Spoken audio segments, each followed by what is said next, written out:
Hello friends, welcome back to my channel Beta Breeding Day 84. Fish ஓட age 79 days. இந்த ஃபிஷ்லாம் பார்த்தீங்கன்னா நான் டிஸ்பிளேல வச்சுருக்கேன். அடல்ட் சைஸே வந்தாச்சு. ஸோ பக்கத்தில் வந்து டேட் பார்த்துட்ருக்காரு ரெண்டு ஃபிஷ்ஷையும் என்ன பண்ணிகிட்ருக்காங்கன்னு அவங்க கிட்ஸை. இந்த சைடு அம்மாவும் வந்து லைக் ரொம்ப சைலண்ட்டாக இருக்குது, எப்போ அடுத்த ப்ரீடிங் விடுவாருன்னு சொல்லி வெயிட் பண்ணிகிட்ருக்கு. இந்த பிளக்கார்ட் பொறுத்த வரைக்கும் ஐஸ் தான் ரொம்ப அட்ராக்டிவ். ஸோ இதோட ஐஸ் தான் மோஸ்ட் ஆஃப் த ஃப்ரைஸ்க்கு இருக்குது. நம்ம இப்போது ஆல்மோஸ்ட் 160 பீட்டாஸ் வந்து கலெக்ஷனில் இருக்குது, அதாவது டிஸ்பிளேயில். மற்றதெல்லாம் டப்ஸில் இருக்குது. இன்றைக்கி ஒரு வீடியோ ஜஸ்ட்டு பார்த்துட்டு இருக்கும் போது இதை மாதிரி நம்ம மில்கி வே சொல்லுவோம்ல, அந்த பீட்டாஸ்க்கு வந்து ஒரு நேம் இருக்குதுன்னு சொன்னாங்க. அதாவது டிரான்ஸ்பரண்ட்டாக இருக்கிறதுனால செலஃபின்னு சொல்லிட்டு அதுக்கு.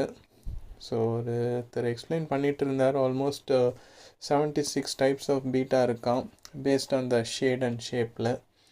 ஸோ நம்மக்கிட்ட இருக்கிறது மியூன்டன் தான். ஸோ ஒரு நார்மல் பட்டர்ஃப்ளை அண்ட் பிளக்கார்டோட இது தான். ஸோ இதெல்லாம் பார்த்தா செம்ம க்யூட்டாக இருக்கும். ஸோ ஃபஸ்ட்டு நான் வந்து அரௌண்ட் 8 தான் இருக்குதுன்னு சொன்னேன் நம்மக்கிட்ட மில்கி வே. இப்போ ஆல்மோஸ்ட் ஒரு 30 இருக்குது. நம்ம சப்ஸ்கிரைபரும் கேட்டிருந்தார், லைக் நான் அப்போ சொல்லியிருந்தேன் அது தரமாட்டேன்னு. பட் இப்போ அவர் கமெண்ட் பண்ணார்னா கண்டிப்பாக அவருக்கு நான் அமுச்சு விடுவேன். ஸோ ஃபஸ்ட்டு பார்த்த டப்பில் வந்து ஒன்லி மேல், யாரும் வந்து ஃபைட் பண்ணுற மாதிரி இல்லை. இந்த டப்பில் இருக்கிறது ஃபீமேல்ஸ் தான். இதில் ஒரே ஒரு மேல் இருக்குது, அது மட்டும்தான் அட்டாக் பண்ணிகிட்ருக்கோம். அவனை தேடி பிடிக்க முடியல. நான் ஆக்சுவலாக அந்த டப்லேருந்து இந்த டப்புக்கு சேஞ்ச் பண்ணி கண்டுபிடிக்கலான்னு பார்த்தேன் ஜெண்டர், அதுக்குள்ளே இதில் குதிச்சிட்டான். ஸோ அவனை கண்டுபிடிக்கணும், கொஞ்சம் டைம் இல்லை. இது வந்து நம்ம பேட்ச் 3ல் இருந்தது, நல்லா சைஸ் பண்ணிட்டாங்க.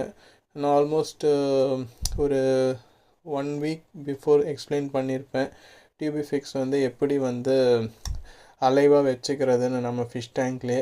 ஸோ இது ஆல்மோஸ்ட் வந்து 10 days ஆகிடுச்சு. நான் லாஸ்ட்டு சண்டே வாங்கினது. இன்னும் அலைவாக இருக்குது. இதுவும் இதை ஃபீட் பண்ணிட்டு தான் இருக்கேன். ஸோ இது ஒரு சக்ஸஸ் தான் என்னை பொறுத்த வரைக்கும். இது யாருமே வந்து எஃபிஷியண்ட்டாக எப்படி டியூபிஃப்ளெக்ஸை கல்ச்சர் பண்ணணும்னு சொல்லலை. ஸோ இது முடிஞ்சால் நீங்கள் ட்ரை பண்ணி பாருங்கள். ஸோ 1 வீக் மேலே நம்ம வந்து லைவாக வச்சுட்டு லைவ் ஃபுட் போடலாம் நம்மளோட ஃபிஷ்க்கு. ஸோ தேங்க்ஸ் ஃபார் வாட்சிங். டுமாரோ நெக்ஸ்ட் வீடியோவில் பார்க்கலாம்.